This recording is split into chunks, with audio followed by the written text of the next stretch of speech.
ببلی کی جب سے ببلو سے شادی ہوئی تھی وہ کوئی کام ہی نہیں کرتا تھا.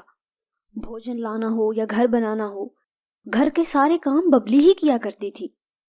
دیکھو ببلو، تم سارا دن کچھ نہیں کرتے ہو، سارا کام میں خود ہی کرتی ہوں. آپ بھی تو کر لیا کریں نا کچھ. کرتا تو ہوں کبھی کبھی ببلی، اب ایسا بھی نہیں کہ میں کچھ بھی نہیں کرتا. تمہیں تو بس ویسے ہی گھر میں بیٹھا ہوا برا لگتا ہوں. خیر، مجھے بہت بھوک لگی ہے، تم پلیز جاؤ اور کچھ کھانے کے لیے لے کر آؤ نا. پھر گھر کے لیے لکڑیاں ڈھونڈنے بھی تو جانا ہوگا نا تمہیں. پتہ نہیں کب احساس ہوگا آپ کو. جا رہی ہوں میں بھوجن لینے. آپ ایسا کریں اٹھ کر لکڑیاں تو لے آئیں. ببلی کھانے کو کچھ ڈھونڈنے چلی جاتی ہے اور ببلی کے جانے کے بعد لکڑیاں لانے کی بجائے دوبارہ سو جاتا ہے. چڑیا جب بھوجن لینے جا رہی ہوتی ہے تو اسے راستے میں کبوتر اور منکی کبوتری مل جاتے ہیں. چڑیا دیدی، آج صبح ہی صبح کدھر اٹھتی جا رہی ہیں آپ؟ لگتا ہے ببلو بھائی پھر سے سوئے ہوں گے اور باقی سارا کام آپ اکیلی کو کرنا پڑ رہا ہے. جی کبوتر بھائی، میں تو انہیں کہہ کہہ کر تھک گئی ہوں، لیکن وہ ہیں کہ میری بات سمجھتے ہی نہیں ہیں. کچھ کہتی ہوں تو بہت غصہ کرتے ہیں. کبوتر بھائی آپ ہی سمجھائیں نا انہیں کچھ، میری تو سنتے نہیں ہیں وہ. اوکے ببلی دیدی، آپ ذرا بھی چنتا نہ کریں، میں ضرور سمجھاؤں گا ببلو بھائی کو کہ وہ بھی آپ کی سہایتا کریں، نہیں تو آپ ایسے بیمار پڑ جائیں گی نا. دن یوں ہی گزرتے گئے، لیکن ببلو تھا کہ اسے احساس ہی نہیں تھا کہ ببلی بیچاری سارا دن کام کرتی رہتی ہے. اور پھر کچھ سمے کے بعد ببلی نے ایک انڈا دیا. ببلی بہت ہی زیادہ خوش تھی. دیکھیں ببلو، اب آپ پتا بننے والے ہیں. میں اکیلی اس بچے کو نہیں پال سکوں گی.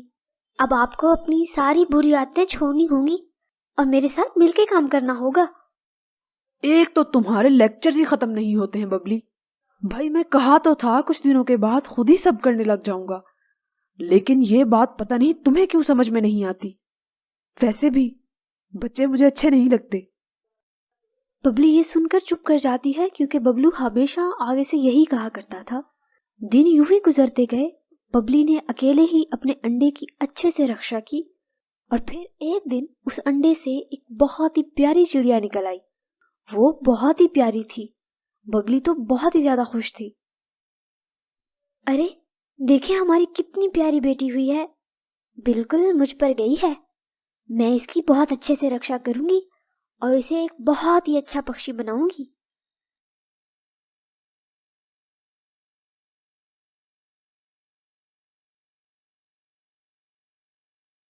تو میں کیا کروں؟ میں نے تو تمہیں بتایا تھا کہ بچے مجھے بالکل بھی نہیں پسند، اور اوپر سے یہ ہوئی بھی بیٹی ہے. دیکھیں یہ ہم دونوں کی بیٹی ہے نا، اب آپ کو بھی سدھر جانا چاہیے. اب ہماری بیٹی ہے، اس کو پڑھانا ہے، اس پر بہت پیسے خرچ ہوں گے، کل کو اس کا بیاہ بھی تو کرنا ہے نا. میں یہ اکیلی سب کیسے کروں گی؟ لیکن ببلو تھا کہ اس کے کان پر تو جوں تک نہیں رینگتی تھی. اسے ببلی کی فکر نہ تو پہلے تھی نہ اب. وہ ٹنکی سے ذرا بھی پیار نہیں کرتا تھا. ایک دن کبوتر، طوطا اور کالو سب مل کر ببلی کی بیٹی کو دیکھنے آتے ہیں. ارے یہ کتنی سندر ہے نا تمہاری بیٹی ببلی. ببلو تم بھی تو دیکھو. ببلو آگے سے کچھ نہیں بولتا. دیکھو ببلو یار، تمہیں کتنی اچھی پتنی اور اب بیٹی ملی ہے، اور تم ہو کہ تمہیں ان کی ذرا بھی پرواہ نہیں ہے. میری بات مانو تو اپنے آپ کو بدل لو. ایسا نہ ہو کہ کل کو تمہیں اپنی اس عادت کی وجہ سے پچھتانا پڑ جائے. ابھی بھی سمے ہے، سدھر جاؤ تم. ایک تو سب نے مجھے ہی سمجھانے کا ٹھیکہ لیا ہوا ہے. پہلے ببلی کے لیکچر ختم نہیں ہوتے تھے، اب تمہاری بھی شروع ہو گئی ہے. سکون سے نہ جینے دینا تم لوگ مجھے. یہ کہہ کر ببلو وہاں سے غصے میں اڑ کر چلا جاتا ہے. دن یوں ہی گزرتے جا رہے تھے کہ ببلی اکیلی ٹنکی کا خیال رکھتی ہے. ایک دن ٹنکی کی طبیعت کچھ خراب ہو گئی.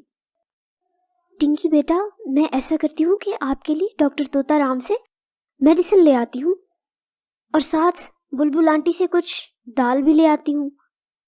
اوکے ماما، بس آپ جلدی سے آ جانا. بابا بھی نہیں ہے گھر پہ، مجھے تو بہت ڈر لگے گا نا. ببلی ابھی جانے ہی والی تھی کہ ایک چیل اس پر حملہ کر دیتی ہے. جو کب سے چڑیا کے بچے پر گھات لگائے بیٹھی تھی۔ اس کا اصل شکار تو ٹنکی تھی، لیکن ببلی فوراً چیل کے آگے آ جاتی ہے۔ چیل کے پنجے ببلی کو بہت زیادہ گھائل کر دیتے ہیں۔ مما مما، آپ کو کیا ہوا ہے؟ میں ابھی کبوتر انکل کو بلا کر لاتی ہوں۔ ٹنکی وہاں سے سارے پکشیوں کو بلانے چلی جاتی ہے۔